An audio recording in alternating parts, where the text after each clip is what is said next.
Yes, I would dispute that vigorously, while at the same time empathizing with the subjective feelings that you get as a human being. There's nothing supernatural about that. It's something in the nervous system. The trans person, he has a penis, but that's a mere accidental, and in true substance, he's a woman. I mean, that's a perfect analogy to transubstantiation. If you care about flourishing of the species, yes, but I care about truth. You don't care about the flourishing of the Well, species? I do care about it as a human being, but more deeply, I care about truth. There was a need for rapid decisions. The evidence was not yet in, and mistakes may have been made. I've been rather shocked at the way universities have not stood up to a rabble, a lynch mob, really going after people like Kathleen Stock. I think she's a real hero. I think J.K. Rowling is a real hero. We might well discover intelligent life through radio communication. This episode of UnHerd TV is supported by Canaccord Genuity Wealth Management. Canaccord Genuity Wealth Management is one of the top 10 independent wealth managers in the UK. They offer a fully integrated wealth management solution that combines wealth planning from their team of independent financial advisors with investment portfolio services from expert investment managers. To find out how Canaccord Genuity Wealth Management can help you build your wealth with confidence, visit candowealth.com. Hello and welcome to UnHerd. I'm Freddie Sayers. I'm sitting here with none other than Professor Richard Dawkins, the writer, evolutionary biologist, atheist, materialist, controversialist. I can think of no one with whom I more strongly disagree, but also agree on some points equally strongly. So it should make for an interesting conversation. Welcome, Richard. You are in the midst of doing some interviews and discussions because not only have you written yet another book or are working on another book, you're starting a podcast. That's right, yes. It's called The Poetry of Reality. Yes. Tell us about that. Yes. Well, I've always felt that science deserves to be treated as a part of our culture, and the proper appreciation of science is poetic.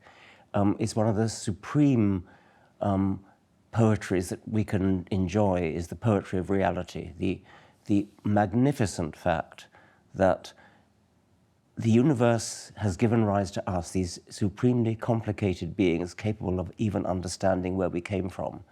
And that ought to be a topic of great literature. And so science is the poetry of reality. In the choice of title there, am I wrong to detect a softening? I notice in recent interviews you've talked about how you're sometimes unfairly cast as being overly vehement, overly combative, where you don't think of yourself as that. And you've even talked about how the selfish gene you wish you had retitled the immortal gene, and that in some ways, I guess the question has to be, is this a rebranding? I wouldn't call it a softening. The thing about the selfish gene is that some critics read it by title only and thought it was about selfishness or even an advocacy of selfishness. Whereas it was actually the opposite. It's about altruism, and so that was regretting a fertile opportunity for misunderstanding. So I wouldn't call it a softening. As for being miscast as vehement and aggressive and things, I genuinely have been miscast. I mean, I'm not a very aggressive person, except when unduly provoked. But happy to state how you see things without compromise, let's put it exactly. I mean, I believe in truth, and I believe in stating it in an uncompromising way. But I don't go out of my way to be controversial. So the poetry of reality, though, it sort of deliberately seems to evoke the idea that you're more of a romantic spirit than people realise. Is that fair? Well, I don't know what people realise. I think I've always been a romantic spirit, and I think that's what science inspires, or ought to inspire, as opposed to the sort of cold, hard, dispassionate image that science can be mistaken as projecting. So you don't feel then, if you look back then, let's say over the last 3 decades, you don't feel you have evolved yourself into more of a conciliatory? No, I think I've been the same all the time. I'd like to talk about that period of time, however, because if you may not have evolved, the world most certainly has changed. The position of science, the political world, the fusion of the two, it seems like we live in a very different world to, let's say, the early 2000s. Starting with science, are you worried that scientific institutions, universities, publications, scientific bodies are now becoming overly politicized, less reliable as a result, less scientific? Yes, and I think that I have noticed that certainly some of the leading scientific journals have capitulated to political pressure to become unscientific and to betray what is an obvious, for example, obvious scientific dichotomy between male and female seems to have been betrayed for political reasons by people who ought to know better in editorial positions in leading scientific journals. And that I think is true. I mean, even there was a different controversy around Nature magazine, Yes. who has become a kind of leading proponent of trying to correct for racial injustices of the past in a way that seems to almost depart from normal forensic science. They seem to be animated by what would normally be a political agenda rather than a purely inquisitive one. Well, I believe you. That sounds plausible to me, yes. Certainly, I think that there's a sort of analogue of original sin in that white people are expected to feel guilt for what maybe their ancestors, or maybe not their ancestors, but just people of the same colour, did to people of a different colour. And as though we are supposed to inherit the guilt of people of the past just because we have the same colour skin as they did. And that is, I think, racism. It is actual racism to confer guilt upon people because of the colour of their skin. So would you be in favour of a completely colourblind world as far as institutions are concerned then? Because this is actually becoming controversial in the United States at the moment. I think the Supreme Court is reconsidering questions of affirmative action, and science departments, universities have, in recent years in America, explicitly considered race in Yes. their admissions criteria. Where do you stand Yes, on that? I would. I mean, if I was in favour of any sort of affirmative action, it might be in favour of people who have been disadvantaged in their own past through poverty, and if they happen to be black, fair enough. But simply because they're black, no, that's the wrong sort of affirmative action. That is racism. And even if that resulted in fewer black people going to elite colleges and perhaps a much greater number of Asian origin Americans going to college, you'd be fine with that because those are the people most Well, I think deserving so. of The places. problem, the people most able to benefit from it, perhaps, yes. But I think that there is something to be said for bending over backwards to help people who, because of their disadvantaged background, educationally speaking, culturally speaking, perhaps, and who perhaps have a genuine ability which hasn't had a chance to flourish. And if they were to get to Harvard, then they might be able to blossom.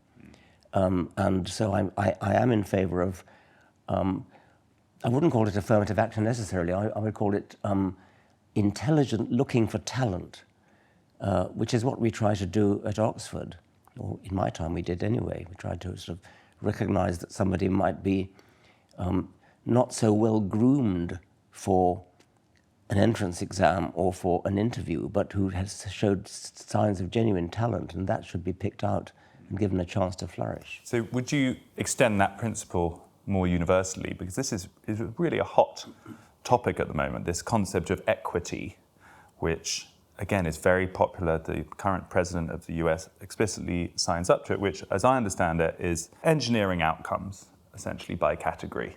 So rather than equality of opportunity, it is ensuring proportionality of outcome on grounds of race, gender, and so on. Would you be in opposition to that principle across the board? Yes, I would. I'm in favour of equality of opportunity. So corporate boards sort of insisting on there being a certain number of women on corporate boards, for example, which I believe is now commonplace. I think that's ridiculous, utterly ridiculous. You might as well insist on a certain number of people with red hair, or I mean, yes. I think it puts you in the minority now. In terms of the establishment, certainly in the US and probably in Europe as well, I think possibly that now puts you in the minority. Well, then I'm proud to be in a minority. Let's talk about another example, which I know you've been very vocal on, which is this case in New Zealand, where the educational authorities have tried to raise up indigenous ideas about the origin story of the world, sort of on a par with what you would consider to be proper science. What's the story of that? Well, it seems that the New Zealand government, when Chris Hipkins was Minister of Education, he was pushing this idea of Mataranga Māori. And what's that? It means Māori folklore, myth, the origin of the universe under the influence of the Sky Father and the Earth Mother. So that New Zealand students are being confused by, on the one hand, being taught the truth, which is what we know from science. They call it Western science, which is nonsense. It's just science. It belongs to all of humanity. It is the way we get to the truth. And on grounds of racism, trying to engineer that Māori so-called ways of knowing are given equal status with science. They call it Western science, but science. And that is pernicious, and it's subverting the truth. It's confusing students. Of course, it's a good idea to learn mythologies. They're interesting, they're fascinating, they're poetic, but they should not be taught in science class. If there were It's a category error. Yes, if there's something of scientific value in Māori folklore, which there could be, then it doesn't just belong in New Zealand. It should be taught worldwide because science is a worldwide enterprise. And equally well, there might be something in Hopi or Navajo folklore. It doesn't just belong in the low. Things aren't true in a certain part of the world and not in another part of the world. They're true universally. I feel a slight sense of disagreeing with you. You said science is what's true. Yes. And origin myths, such as the perhaps very beautiful Māori myths, belong in a different category. Do you not think that poetic myths and symbolic myths are true in a different way? Well, in a different way, but what different way? And that's where I would like to be enlightened by you. There might be senses in which they are true in a different way, and I would want to know what those are. If you want to know what's actually true about the real world, the world of physics, the world of astronomy, the world of biology, then science is the way to go. Science has built into it methods for discovering objective truth, uncontaminated by subjective bias. And things like, at a more or less trivial level in medical research, we have the double-blind control trial, where we bend over backwards, the medical scientists bend over backwards to avoid all possibility of bias. With the best will in the world, a scientist may desperately want his particular theory to be proved right. And so when you test a drug against a control, it's vitally important that the doctor, the nurse administering the drugs, the patient should not know whether they're getting the control or the putative drug, because you cannot be sure you're not being biased, and you need to demonstrate to the world that you're not being biased. Well, subjective truths, ways of knowing, have subjective bias built into them. That's what they're about. It's entirely what they are. And so that goes entirely against the spirit of truth, of scientific truth, to admit of that kind of subjectivism coming into it. How should scientific, rational people consider those things that they know they don't know? And is it not possible that sort of poetic ways of describing those get closer to some kind of truth for those areas that science can't cover, and that they should be allowed that at least? My favourite poet is W.B. Yeats, notorious mystic. Obviously, I have no sympathy whatever with his belief in fairies and things like that, but I resonate to his poetry. I think it's wonderful. What are you feeling though when you're reading a Yeats poem and you say you resonate? What is that? It's hard for me to explain, and I suppose that's the point. I'm not trying to be a scientist when I do that. I'm resonating as a human being. In the early poems, The Wind Among the Reeds, for example, I sort of empathize with this love-lorn young man struggling with his feelings of lost love. I get that, but not as a scientist. And so as a scientist, I want to know what is actually true about the universe. But those feelings of being a love-lorn young man are true, are they not? In the universe? They are true for the subjective, what's going on in his own mind, yes. Strangely, when I hear you talk about a Yeats poem, you don't sound that different to religious people. We had someone called Paul Kingsnorth, who's a wonderful writer, who's actually converted to the Eastern Orthodox Church recently, talking about the experience he has in nature, in a field of wheat, or looking at the beauty of things, which is what has brought him to a religious mindset. And actually, it's not that different from some passages in your recent books when you're talking about the miracles of science, although you might not use the word miracle, the beauty of the natural world. And it feels like you're moved by that. So there's this odd sense in which it almost becomes a linguistic distinction. What a mystic or a religious person might feel moved by in the natural world compared to what you feel moved by. I think there's something wrong with that. I think there's something confusing about that. Supernaturalism, which is what I take religious to mean, supernaturalism says there is something beyond physics, beyond the material world, which I do not believe. I do not believe there's anything beyond the material world, no matter how poetic you feel, no matter how much you're in love, or no matter how deeply you feel emotionally about looking at nature, looking at fields of wheat, whatever you just said, looking at the stars. These are all human reactions, which I feel as strongly as anyone, but there is nothing supernatural about that. And that's where I dig my toes in.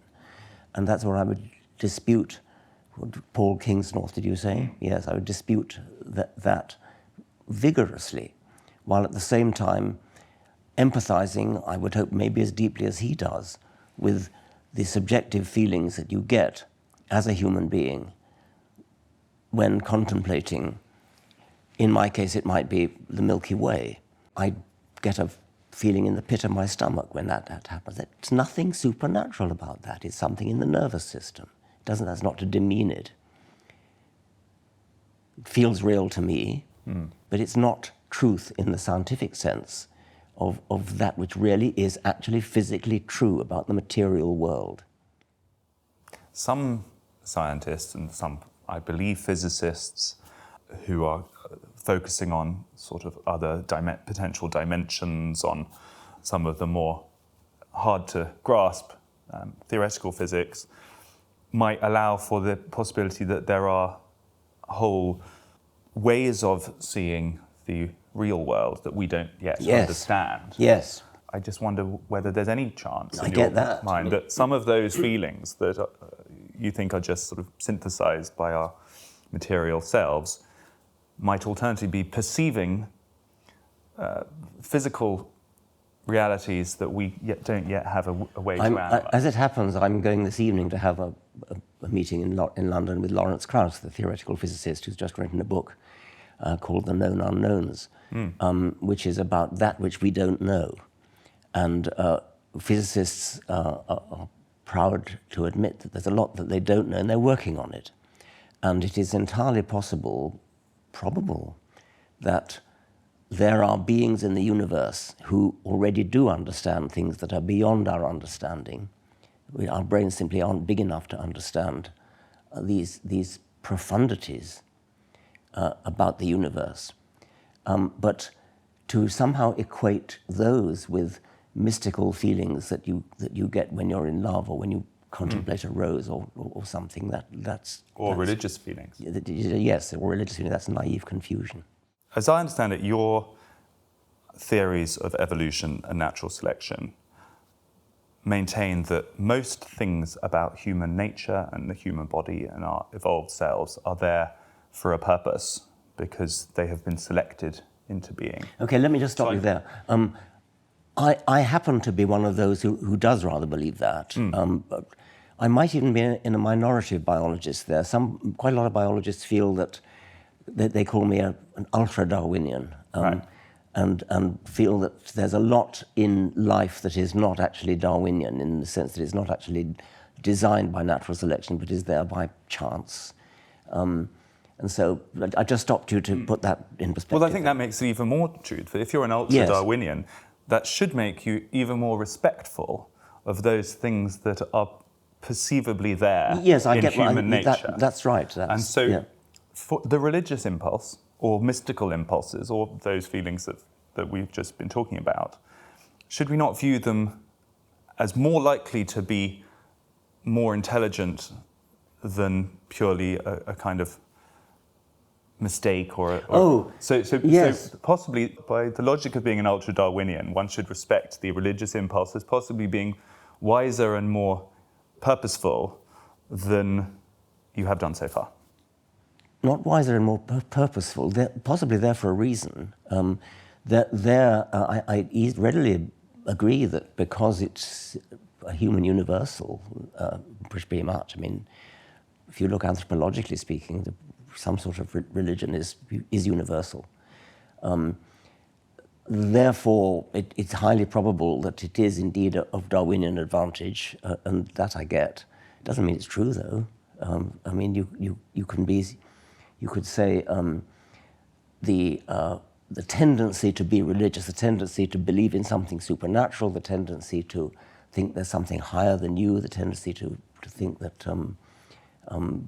I could also can make a great list, could have been built in by natural selection. And I often suggest that this could be because children have been naturally selected to be respectful of what their parents tell them, what their culture tells them, because they need that in order to survive. This is one of my main points that I often make, that religion flourishes because children who are vulnerable in a dangerous world need to be instantly obeying their parents' advice not to endanger themselves. You don't question what your parents say. You just believe what they say. That means that we have the child mind is pre-programmed by Darwinian natural selection to be credulous of what elders tell them, and that is fertile ground for falsehood as well as truth. Falsehood, like it is necessary to sacrifice a goat to the god of the full moon, or whatever it is. But if it's there by natural selection through the pressures, it must be a net positive. A net positive in survival sense, yes, but it doesn't make it true. It's not true that if you sacrifice a goat at the time of the full moon, you'll cause the crops to succeed. But it's a net positive in the sense that it's a byproduct of the impulse to obey authority, because the impulse to obey authority in general is a net positive. And perhaps sacrificing a goat at the full moon forces you to tune your attention in a different way to the universe. Maybe the ceremony of it calls other kind of faculties into being, and it puts the rational part of you into a smaller proportion for a while, and actually overall makes you wiser and closer to truth in the long run. Is that not possible? This is real special pleading, and it doesn't make it true. It may be a net positive in the sense that, as I've just said, it's a byproduct of something that is a net positive. But it's not only is it not true, it's somehow demeaning to what really is true. I guess this will be a more concrete and perhaps useful line of inquiry, which is that looking across all of human history, only the most recent generation is something close to a secular generation. And you could say you had a part to play in that as a very famous and well-read atheist. So the question is, how is the secular experiment going? Observationally, if we are purely rational, do you think that it's going well? Well, again, I haven't done the sociological research, and what I've seen of statistics suggests that it's slowly getting better.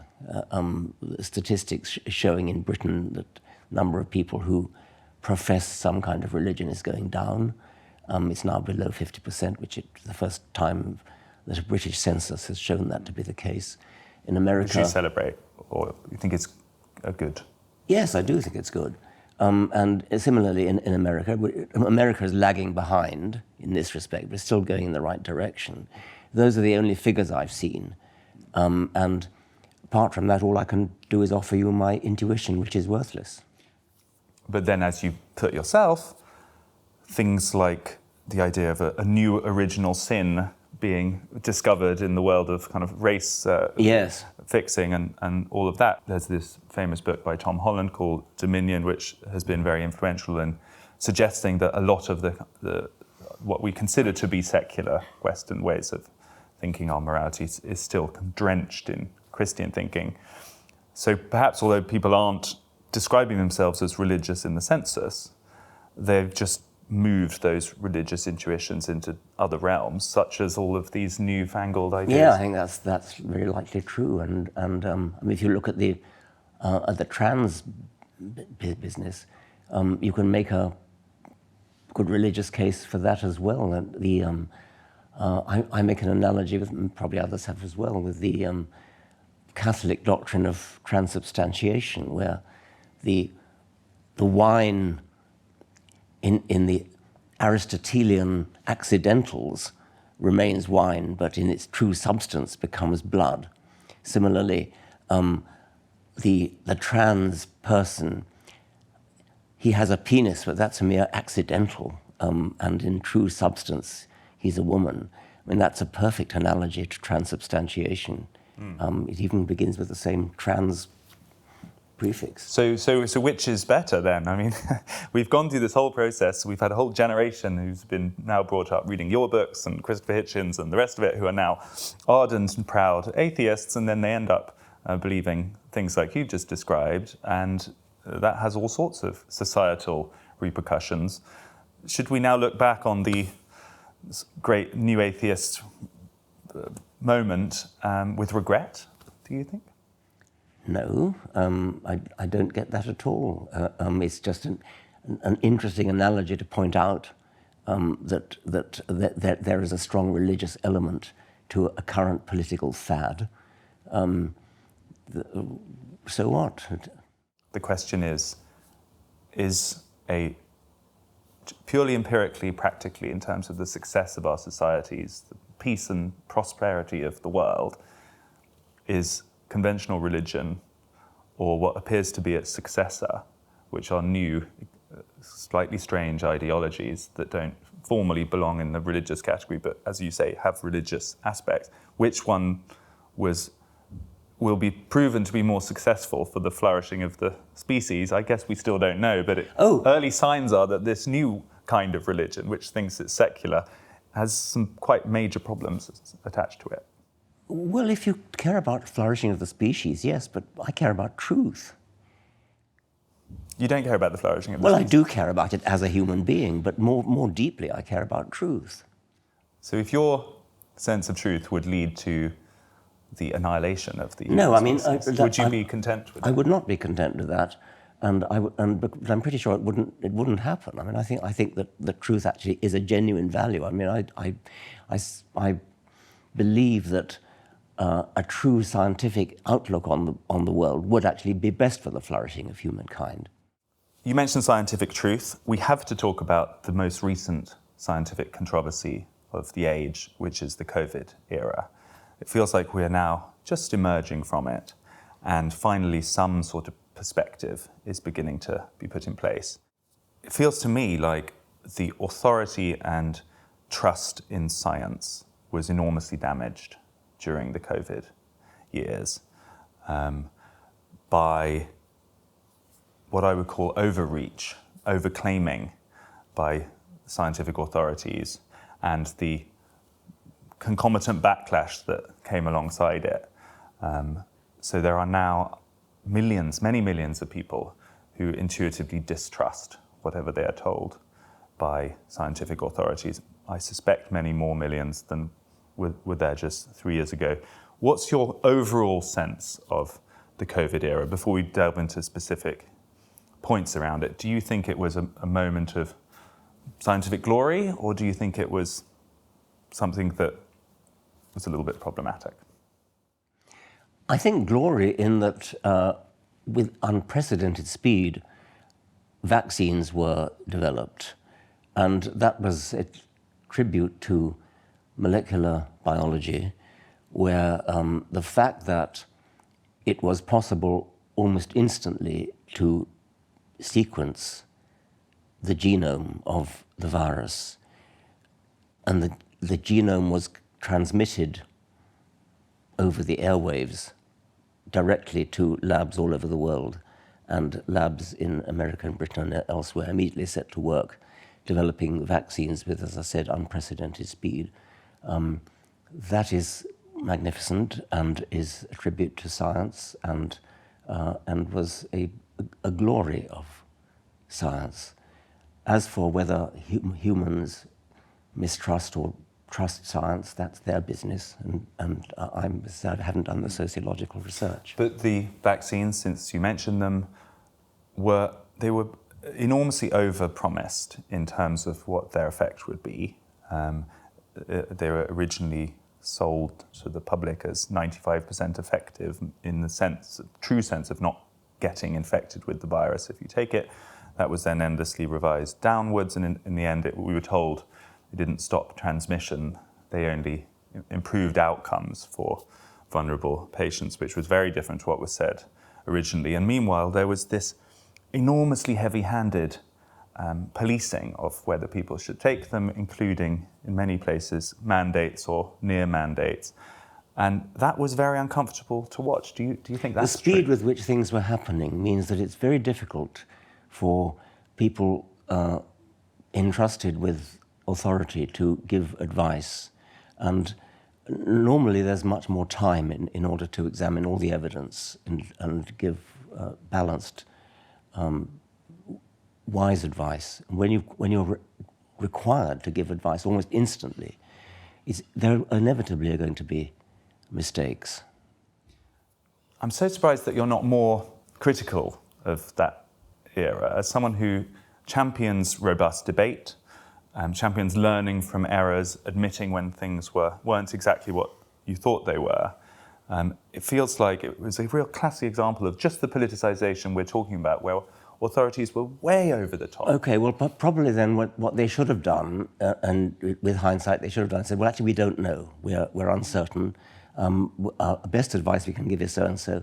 But imagine what would have happened if they'd said that. Scientists don't know, right, it's a very difficult situation to be in. Luckily for me, I wasn't in that situation. But I sympathize with people who are expected to give unequivocal yes-no sort of advice. Politicians will say, give us the facts. Is it a yes or a no? And you're expected to answer that. And where, if the true answer is we don't know, then that gives rise to yet more uncertainty and confusion. And so I sympathize with people if they're required to give a yes-no answer when they actually don't have the information at hand. It feels like the damage to scientific authority would have been much less if they had been more modest in their claims and allowed people to make decisions for themselves instead of mandating things that latterly proved not to be correct. But when you have to worry about whether whether the right policy is to do what Sweden did or to do what we did. It is a very difficult decision. It's a political decision. Politicians need advice from scientists. Scientists have to decide how to advise politicians. I think we need to be a bit more sympathetic, and I haven't noticed a great upwelling of mistrust in scientists as a result of it. I mean, for me, the triumph of the speed of the vaccination is what I take away from it. Let's put a couple of tweets that you did during the pandemic on the screen. You said, some faith heads have a ritual of handling snakes, believing faith will protect them. When they're bitten, they deserve it. They alone suffer. Vaccine refusal is different. Others are endangered. It's as though their faith told them to release rattlesnakes in supermarkets. This was April 6th, 2021.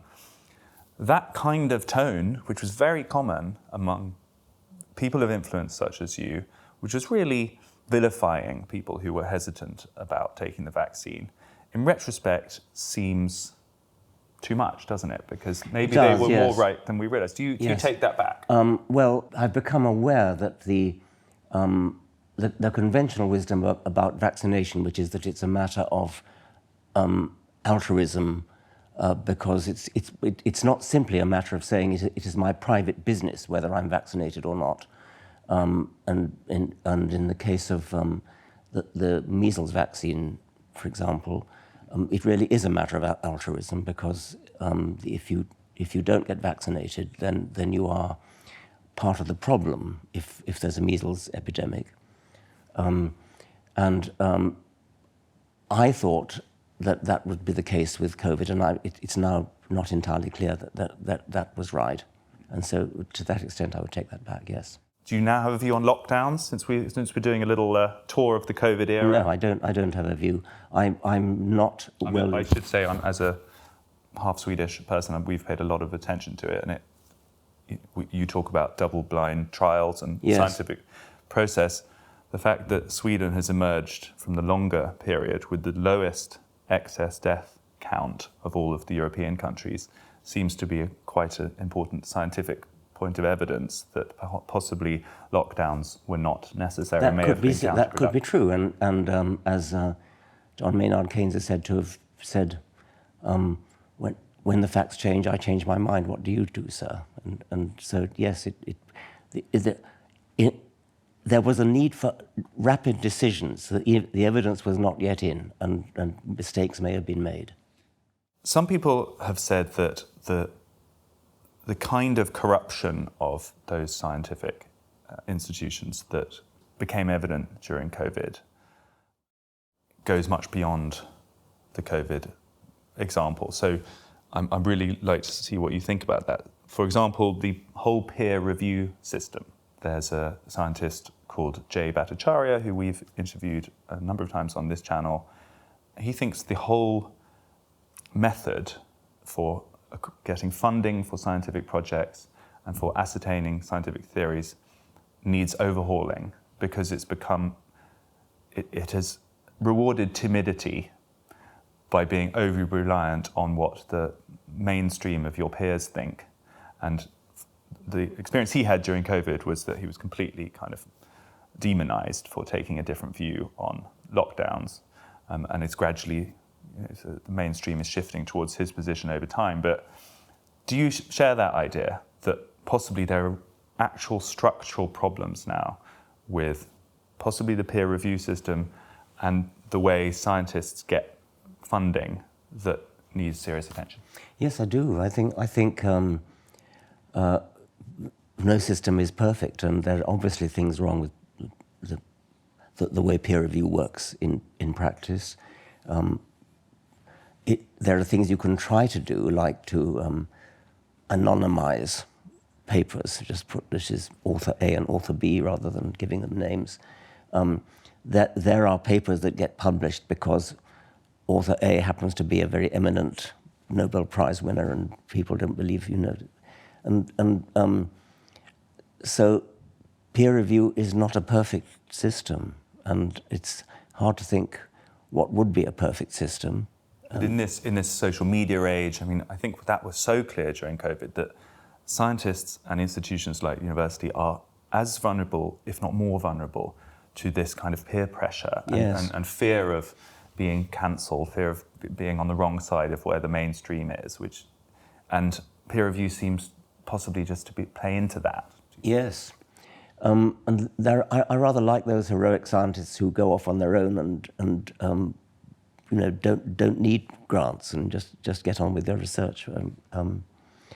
People like James Lovelock, sort of independent scientists who I've criticised on other grounds, but and funding even. It's all about how quoted you are. The system seems to be now that how many citations you have in journals, and that also seems to encourage.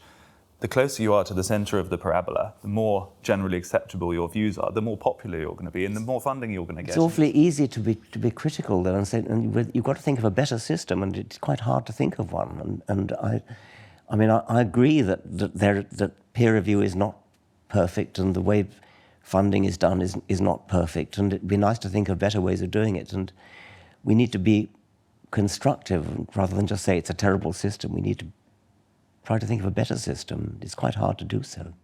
The other aspect of protecting scientists is universities, and I don't know what your view is, but it feels like recently universities have not been good at defending their own when they come under assault on social media and elsewhere, when basically one of their faculty takes an unpopular position. The trend, we saw it with American universities during COVID, but there are lots of other examples, and Kathleen Stock is another example. She's an UnHerd columnist, where universities have done a terrible job in protecting their own. Surely that's something where we can be constructively critical. I think we can, and I think Kathleen Stock is a very good example of somebody who's been appallingly treated. I think she's a real hero. I think J.K. Rowling is a real hero. It's not university, but another one. Yes, I've been rather shocked at the way universities have not stood up to a rabble, a lynch mob, really, going after people like Kathleen Stock. And so I agree with you on that. So that's something where we need to, again, accept that the authorities, the institutions have failed, have been have made things worse rather than better. I think so, and you have to sympathise with a university vice-chancellor who's having a sort of baying mob of students after their blood. It's difficult, but I think in that case they should hold the line. I'm not going to go into politics with a capital P, because I know that's not what you are here to talk about, but I'd like to end by thinking about how the world has changed over the past decade or so in terms of the atmosphere of politics. You've been very critical of Donald Trump. You were very upset about Brexit. It looks entirely plausible that Donald Trump might return in 2024. The mood that seemed to be there in the 2000s, particularly the earlier 2000s, where there was this quote-unquote end of history atmosphere, that it felt like petty nationalisms and tribalisms were behind us, and we were marching towards a glorious, global, rational future. That appears to be itself a moment of history now. And it's not even just in America and Europe, but across the world. There are obviously going on in Russia and Ukraine at the moment, but in many other places, there does feel like there's a return to more of a multipolar world, more of a world where different groups are looking after their own interests and are happy to basically push against the rest of the world. Do you call that tribalism or nationalism? You say that's a terrible thing. Is it not just a facet of human nature? Is it not evolutionary? Well, maybe it is, yes, and that's a very pessimistic conclusion. I'm not, and I constantly fight against being regarded as a kind of somebody who's an observer of the human scene. I'm really not much. I just read the paper like anybody else. But if you're asking me as a biologist whether tribalism and loyalty to a group to which one perceives one belongs is an important dominating human characteristic, maybe it is, and I fear it might be. If one takes the whole world as the scene, there definitely was a move towards a more single global world, both globalized trade, then there were these increasingly powerful global structures, Yes. World Health Organization, the European Union, etc. All of those have taken a real beating of late, and there has been a move much more into what looks like groupings or different kind of poles of influence. And I just wonder, with your evolutionary biologist hat on, whether, although you might personally think it's regrettable because you were a Liberal Democrat voter and would like people to vote differently, you've got to concede that it's the human norm. Oh yes, I think it might be. That doesn't mean we're stuck with it, though. I mean, we can fight against a human norm. I mean, it's a human norm to go around naked. You know, it's not an irrevocable thing that we're stuck with. It's not a human norm anymore to go around. Well, okay, but I mean, you know, I mean that we don't have to say that because something is a human norm, is a biological norm, therefore we have to be stuck with it. Is it not potentially preferable to have a world of competing blocks, a more tribal world, essentially, where people belong to their group and feel in competition with other groups? Maybe that, I'm positing, it really seems to kind of go along with your evolutionary view of the world. Maybe that is the way for greatest human flourishing. Maybe that's the way for that competition sparks better ideas, people's loyalty to their tribe brings out the best in them, and maybe that is the species finding its natural successful mode. It's to return to a more competitive tribal mode. Maybe. I mean, that's your view, or maybe it isn't your view, but you're putting that forward. That may be. It isn't my view, but whether or not it were my view, it wouldn't be because I was a biologist. It wouldn't be because it was, quote, natural, that I would be in favour of it or against it. That's to me irrelevant. I would think. I would take account of something being part of human nature, but I wouldn't be of the view that because it's part of human nature, therefore we're stuck with it. Do you think there is a read across there? Do you think it doesn't seem an outrageous leap to consider natural tribal groupings and loyalties of kinship and those kind of competitive intuitions in a political context? My politics don't go along with that. And I tend not to favour that kind of group identity. But as a biologist, I might very well think it was an important part of human nature. But as I said, that doesn't mean we're stuck with it. And I'm prepared to spend a lot of my time, to the extent that I'm politically interested, fighting against human nature, as I've often said. We might be leaving human nature behind altogether in the future, either through some kind of AI future or through extraterrestrial life. I just want to touch on these because they're exotic concepts that people will be interested in.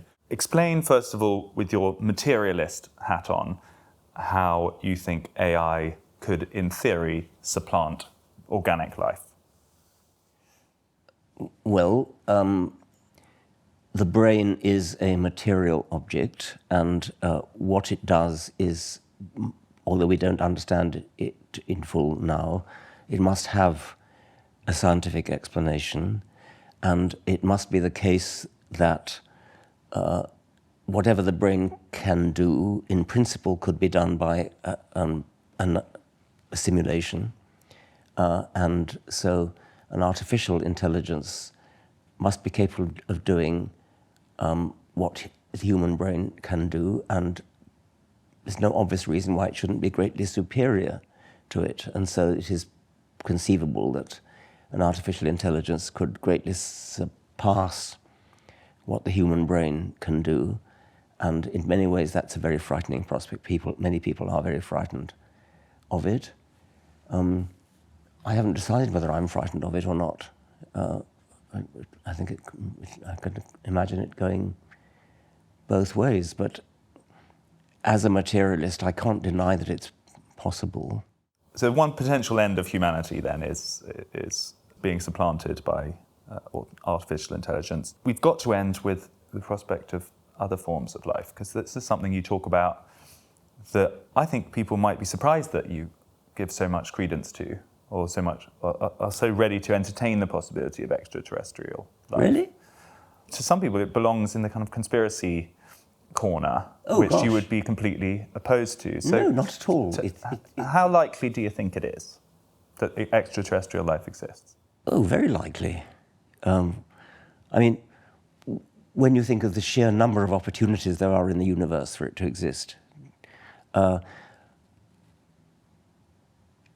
admit that the possibility of it arising anywhere is very low, but it has arisen here.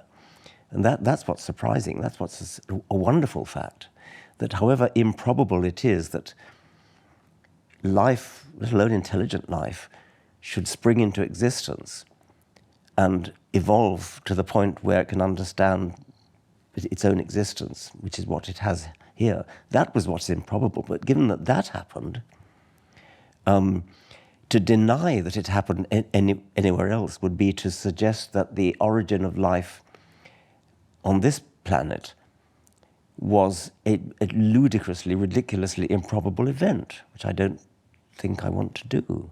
So you think actually in the balance of probabilities, if we're talking Turkey here, more than 50% likely in your estimation that there would be other life forms outside our own planet? Yes. I would make a distinction between life existing elsewhere, which is far more probable, obviously, than intelligent life, because the one's got to come before the other. But we might well discover intelligent life through radio communication. We will never be visited by it. I think that flying saucers really is improbable. I mean, anything like physical visitation is very unlikely, but visitation by radio communication, electromagnetic wave communication, is not totally unlikely. And I think that the search for extraterrestrial intelligence, SETI, is a worthwhile enterprise, which I think should be pursued and funded. So you don't think interstellar travel is going to be possible through some new physics discovery?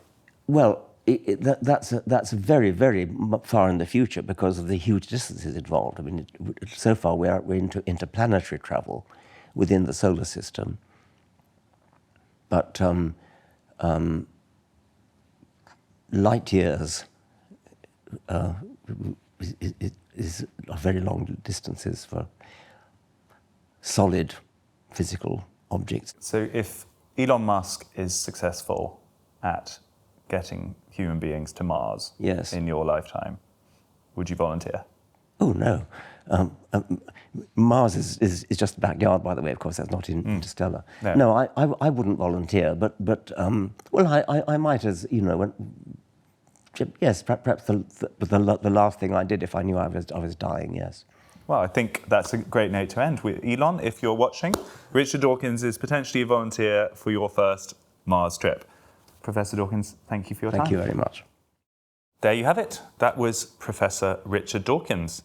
We've covered poetry, the meaning of life, political tribalism, and extraterrestrials. So it feels like that was plenty to be getting on with. Hope you enjoyed. This was UnHerd.